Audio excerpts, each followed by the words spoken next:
শনিবার 13 জুলাই ছিল রাজ্যের 4 বিধানসভা উপনির্বাচনের ফল প্রকাশ। গণনার শুরু থেকেই এগিয়ে ছিলেন তৃণমূল প্রার্থীরা। এরপর ভোটের রেজাল্ট বেরোলে দেখা যায় 4টির মধ্যে 4টি আসনেই বিপুল ব্যবধানে জয়ী হয়েছেন তৃণমূল প্রার্থীরা। আর এই জয় নিয়ে প্রতিক্রিয়া জানিয়েছেন বিজেপির রাজ্যসভার সাংসদ তথা রাজ্য বিজেপির মুখপাত্র শ্রমিক ভট্টাচার্য। ভোটে হারার কারণ হিসেবে শ্রমিক তুলে ধরেছেন দলের সাংগঠনিক দুর্বলতাকে। তবে এই সংগঠন অবশ্য পজিটিভ কোনো সংগঠন নয়। তার দাবি, বোমা বন্দুক প্রতিহত করার সংগঠন বিজেপি এখনো তৈরি করতে পারেনি। তাই বিধানসভা উপনির্বাচনে 4 আসনে হার হয়েছে দলের। শ্রমিকবাবু দাবি করেন যে আমাদের চিরাচরিত ভোট ব্যাংকের ওপর আক্রমণ হয়েছে, সেটাকে আমরা প্রতিহত করতে পারিনি। আজকে পশ্চিমবঙ্গের রাজনৈতিক সংগঠন বলতে যেটা বোঝানো হচ্ছে সেটা আমাদের নেই। বোমা গুলি দিয়ে যেভাবে সন্ত্রাস চলল, দুর্ভাগ্যজনকভাবে কেন্দ্রীয় বাহিনীকে যেভাবে পরিচালিত হতে হলো, নির্বাচন কমিশনকে এত বলার পরেও শ্রমিকের দাবি, উপনির্বাচনে রাজ্যে সাধারণত শাসক দলই জয়ী হয়, এটাই ট্র্যাডিশন। কি বলছেন শুনবো। কিন্তু মানুষকে যদি আটকে দেওয়া হয়, আমাদের ট্র্যাডিশনাল ভোট ব্যাংকের উপর যদি এভাবে আক্রমণ করা হয়, সেটাকে আমরা প্রতিহত করতে পারিনি। কারণ আজকে পশ্চিমবঙ্গের রাজনৈতিক সংগঠন বলতে যেটা বোঝানো হচ্ছে, সেই সংগঠনটা আমরা এখনো তৈরি করে উঠতে পারি। বোমা গুলির বিরুদ্ধে এক সংঘবদ্ধভাবে আজকে যেভাবে সন্ত্রাস চলল, এবং দুর্ভাগ্যজনকভাবে আমাদের কেন্দ্রীয় বাহিনীও কে যেভাবে পরিচালিত হতে হলো নির্বাচন কমিশনকে এত বলার পরেও, সেক্ষেত্রে এটা হয়েছে। এর থেকে আমাদের ঘুরে দাঁড়াতে হবে। এর থেকেও খারাপ দিন আমরা দেখেছি। উপনির্বাচনে সাধারণত জয়ী হয় পশ্চিমবঙ্গের শাসক দলই, এটি পশ্চিমবঙ্গের ট্র্যাডিশন। কিন্তু যে মার্জিনে আমাদের পরাজয় হচ্ছে বাগদার মতো আসনে, বিশেষ করে রানাঘাটে, এটা আমাদের প্রত্যাশিত ছিল যে নির্বাচন শেষ হয়ে যাওয়ার পরে আমাদের নিজেদের হিসাবে এটাই ছিল, তার থেকে একটু বেশি মার্জিন দেখে মনে হচ্ছে। কেন এরকম হয়েছে তার জন্য ইন্ট্রোস্পেকশনের প্রয়োজন আছে। দল বিষয়টি নিয়ে চিন্তা ভাবনা করবে। বিজেপি ওই অবস্থা থেকে ঘুরে দাঁড়াবে।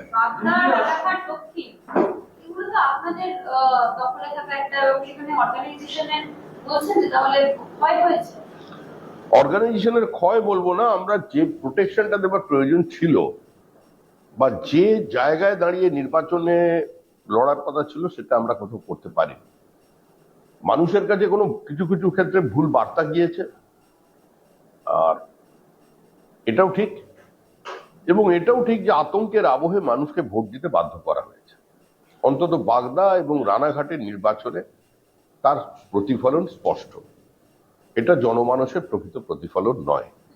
একটু অপেক্ষা করুন, এই অবস্থা বদলাবে। লোকসভা ভোটে যদি দেখা যায়, তবে মানিকতলার ক্ষেত্রে বিশেষ করে আপনারা যথেষ্ট উৎসাহিত ছিলেন যে সেখানকার শহরাঞ্চলের ভোট বা ওয়ার্ড ভিত্তিক যদি ক্যালকুলেশনে আপনারা কিছুটা হলেও আশার আলো দেখেছিলেন। কয়েক মাস কেটেছে, মানে একটা মাস মোটামুটি কেটেছে, তার মধ্যে আশার আলো কিভাবে? দেখুন, প্রত্যেকটা রাজনৈতিক দল আশা নিয়েই মাঠে নামে, কিন্তু কিভাবে মানিকতলার ভোট হয়েছে শুধু নির্বাচনের দিন আপনাদের সংবাদ মাধ্যম আপনারা দেখিয়েছেন। মানিকতলার প্রার্থী পরিবারের একজনকে সিআইএসএফ ধাওয়া করতে সমস্ত লোক নিয়ে ঢুকে পড়েছে। আমাদের জেলা সভাপতি, আমাদের প্রার্থী, তারা ধর্নায় বসেছেন। তো কালকে অবরুদ্ধ করে ভোট হয়েছে। 31 নম্বর ওয়ার্ডে কোনো ভোট হয়? 12, 13, 14 কিভাবে ভোট হয়েছে? দেখুন, এটা পরাজিতের আর্তনাদ নয়, আর আমি কোনো এক্সকিউজ দেওয়ার জন্য এখানে বসিনি। এটা এমন কোনো বিষয় নয় যে হেরে গেছি, নাচতে না পারলে উঠুন বাগা আমরা পুরোটাই সন্ত্রাসের উপরে চাপিয়ে দেবো। আমাদের ভুল ত্রুটি, আমাদের ভ্রান্তি, আমাদের বিচ্যুতি, সেটা আমরা ঠিক করব। 242টা আসনে লোকসভায় নির্বাচনে প্রতিদ্বন্দ্বিতা করে ইন্দিরা গান্ধীর মৃত্যুর পর আমরা 2টো আসন পেয়েছিলাম। অটল বিহারী বাজপেয়ী 2.5 লক্ষের বেশি ভোটের ব্যবধানে পরাজিত হয়েছিলেন মাধবরাও সিন্ধিয়ার কাছে। আমাদের দেখে মানুষ বলতো হাম দো হামারা দো। কিন্তু সেই জায়গা থেকে আজকে পার্টি এই যে তৃতীয়বারের জন্য সরকার তৈরি করছে। সুতরাং জনসমর্থন আমাদের আছে, জনভিত্তি আমাদের খর্ব হয়নি। কিন্তু সন্ত্রাসকে যেভাবে প্রতিহত করা দরকার, এবং যেভাবে আজকে ভোটের মেশিনারি তৃণমূল কংগ্রেস তৈরি করেছে, মানে আজকের সাম্প্রতিক কালে ভোটের সংগঠন বলতে যা বোঝায় সেইটা আমরা এখনো মানিয়ে উঠতে পারিনি। আজকের ফলাফল সেটারই প্রমাণ। কারণ শুনুন, দেখুন, আমরা একটা রাজনৈতিক দলকে কাউন্টার করতে পারি। আমাদের কর্মীরা এত মার খাবার পরেও, 27 দিনে 56 জন খুন হয়ে যাওয়ার পরেও কিন্তু আমরা লোকসভা নির্বাচন লড়েছি, 12টা আসন আমরা পেয়েছি, 39% মানুষের ভোট আমরা পেয়েছি, জনসমর্থন আমাদের আছে, জনভিত্তি আমাদের আছে। কিন্তু বোমা পিস্তলের মোকাবেলা পাল্টা বোমা পিস্তল লাঠি নিয়ে হয় না। কিন্তু একটা জায়গায় যেখানে সম্পূর্ণভাবে পুলিশ, সিভিক ভলেন্টিয়ার্স, দুষ্কৃতী, রাজনৈতিক কর্মী, নেতা, বিধায়ক, মন্ত্রী একযোগে আক্রমণ করছে, তাকে প্রতিহত করবার মতো যে সাংগঠনিক দক্ষতা সেটা আমাদের নেই, যেটা আমরা পাচ্ছি না, এটা অপারক আমরা। এভাবে নির্বাচন করা যায় না। এই পশ্চিমবঙ্গের নির্বাচনের প্যাটার্ন বদলাতে হয়। সারা দেশে এ ধরনের নির্বাচন হয়নি। আমরা তো প্রার্থী অন্য জায়গাতেও পরাজিত হয়েছে দেশে, কিন্তু সেখানে সন্ত্রাসের অভিযোগ তো নেই। 8 লক্ষ ভোটের ব্যবধানে জিতেছেন শিবরাজ সিং চৌহান।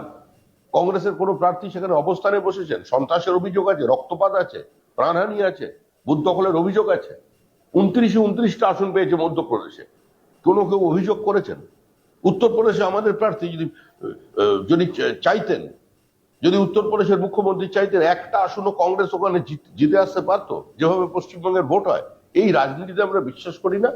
আমাদের দল এই বহুদলীয় সংসদীয় ব্যবস্থায় অংশগ্রহণ করেছে।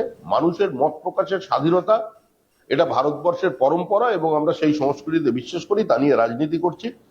আপনারা যে প্রশ্নই করুন না কেন, আমরা হেরেছি, যারা জিতেছে তাদের অভিনন্দন, যেভাবেই জিতুক তাদের অভিনন্দন, কিন্তু পার্টি এই অবস্থার মধ্যে থেকে বেরিয়ে আসে। শ্রমিক ভট্টাচার্য বলেন, 2026-এ পশ্চিমবঙ্গে বিধানসভা ভোট হবে না। রাজ্যের মানুষ তার আগে নতুন সরকার পাবে। কি বলছেন তিনি, শুনবো। 26-এ ভোট হবে না।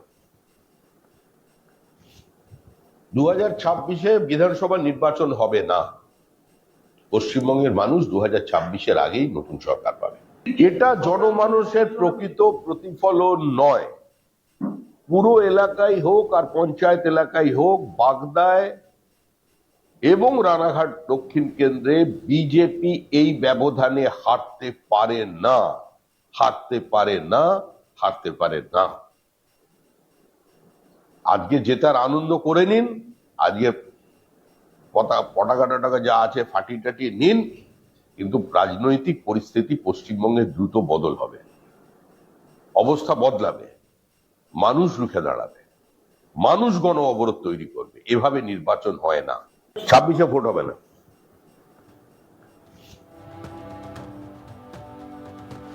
সঙ্গে রাখুন আজ তাক বাংলাকে সাবস্ক্রাইব করতে ভুলবেন না।